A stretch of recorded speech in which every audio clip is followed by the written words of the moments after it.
Lobbycast. I like that. We're recording in a van down by the river. I will probably edit that out. Yeah, well, with me constant have fun. Quote Brad Pitt, what is in the box? Am I the only one that's impressed that Brendan Fraser still gets work? Hey, good evening, everyone. It's Will with the PGL Lobbycast, and tonight I'm doing a solo show. It's also a late show, and unfortunately it's probably going to be a short show, mostly because I'm pretty sure y'all don't want to hear me talk for about 3 hours. Then, like I said, it's late, and I'd like to get some sleep. But hey, good evening, welcome. This is episode 341 of the PGL Lobbycast. As you can see, we are having some slight technical difficulties, as I believe we're using my laptop webcam instead of the live cam that we're so used to. I don't know how much of this we can attribute to my recent upgrade to Windows 10, which was actually a surprisingly smooth process, despite all the horror stories that I heard from people that had upgraded to Windows 10 or gone through the automated upgrade process. I can say that I was very successful in updating this laptop. It went through the first time. I was pleasantly surprised at how fast and easy it was.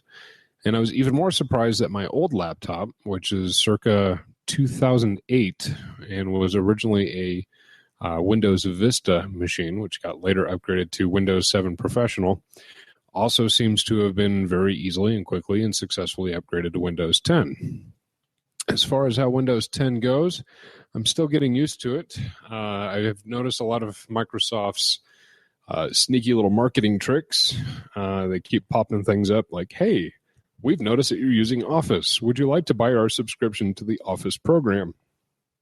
So far, I keep telling them no. But someday I may very well concede the fact and look at getting some kind of subscription. Otherwise, I just set Cortana up today. I haven't really played along with her too much, which sounds a lot dirtier than you would actually think for a computer program. I understand that Cortana is also available for the Google services, or at least it was, as a kind of beta program. So I'll be interested to see when Cortana gets fully introduced to the Google Android platform. I think I'll get a little bit more versatility and more use out of it. Otherwise, what can I say? Hey, it's Windows 10. It's a Windows product.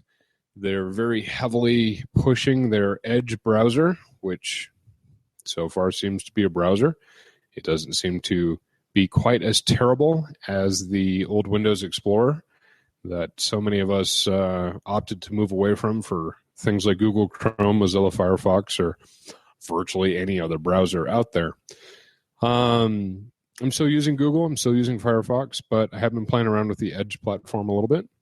And like I said, it's not bad. It's definitely an improvement over the old Microsoft Windows Explorer. So technical issues aside, hopefully the audio is coming through. Everything else here seems to have updated successfully. So we'll just kind of press on and see what else happens. As far as everything going on in the world today, we'll talk about some brief news, kind of the highlights for the week, if you will. We'll start off with movie news. Flipping through the interwebs today, I can tell you right now that they're already talking about a sequel to Straight Outta Compton. Straight Outta Compton, of course, is the biopic about NWA, famous and ground-setting rap group. The sequel that they're talking about is focusing on Death Row Records. So that will be interesting to see how that does. Let's see, speaking of sequels, they're talking about Bad Neighbors 2, most likely going to star Selena Gomez. Moving away from sequels, we are talking about a new Tim Burton film. New Tim Burton film from looks to be Miss Peregrine's Home for Peculiar Children. And it sounds like the teaser is already out. However, as a caution, the teaser is not going to give you any footage of the movie itself. It's just going to be a straight teaser. Being a fan of Tim Burton films, I'd be interested to see how he does with that source material. I know it's based on kind of a creepy little book for kids, so hopefully he can take that creepy and bring creepy back for good. So I think he's kind of wandered away from that a little bit with some of his latest big picture films. There are talks right now about Hellboy 3, which will be interesting. I'm a big fan of Ron Perlman, and I like seeing what he can do with that comic character. And let's see. Lucille Ball is apparently going to be coming out in a biopic, potentially going to be played by Cate Blanchett. Cate Blanchett, of course, I know her best as Galadriel from the Lord of the Rings trilogy, and I know she has a host of other amazing acting credits to her name. Let's see. Yeah, that's about it for movie news. Talking about some television news here. Looks like Steven Ryder is going to be joining Netflix's series Daredevil for the next season. He's known from Safe House and also The Butler. And it looks like we have some character selections, some actor selections for the next season, season 6 of Game of Thrones. It looks like they're going to be introducing Euron Greyjoy. Season 6, as we know, is kind of uncharted territory. They're moving away from the books because the most recent book has yet to be produced or released for public consumption. So HBO's kind of got some free reign. Now, obviously, George R.R. Martin is still executive producing the series and therefore still has a lot of input and can definitely bring a lot of his ideas and his characters and his notions to the series. So I think it'll be good to see how all that falls into place. For those of you that are following actors that are actually playing these characters, the character of Euron Greyjoy is going to be played, and I just completely lost my space, so give me a second while I find this here. It's going to be played by a Danish actor, Pelu Asbæk. I'm sure I'm butchering the pronunciation of the name. But yeah, we'll see how he does. Hopefully season 6 kicks off with a bang and holds everyone's attention from here on out. Moving on quickly over to video game news, the latest stories for the week. Nothing too terribly exciting. It sounds like Metal Gear Solid 5 is having some service issues on the PS4. Patchy connections, server issues, other items of that ilk. They're going to be releasing a patch for The Witcher 3, which will hopefully expand some of your romance dialogue options. If you're looking for additional expanded romance in The Witcher 3, hopefully this patch is what the game is missing. I never played it long enough to get into a romance issue because it came out simultaneously with a couple of other big titles. And let's face it, it's a huge game. I enjoyed what I played with it. I can't wait to get back to it. It's just a matter of finding time to do so. Marty O'Donnell. Marty O'Donnell, for those of you that are true video game music connoisseurs, is one of the composers for Bungie. He did music for Destiny. He did music for Halo. He recently won a court battle against Bungie, and it looks like his settlement's going to be in the tune of about $142,000 plus several thousand Bungie shares of stock. So hopefully that is a agreeable compromise. I'm trying to pull up all the details on what the lawsuit was about. Again, technical issues on my side. I apologize. But I know that if you troll the interwebs as much as I do, you should be able to find the full article out there. Like I said, really tonight, I'm just going to give you the highlights. Things that I found interesting that hopefully you do as well. And if not, well, oh well. Other couple headlines here. There's going to be some Star Wars Battlefront beta sites that are going to be bogus.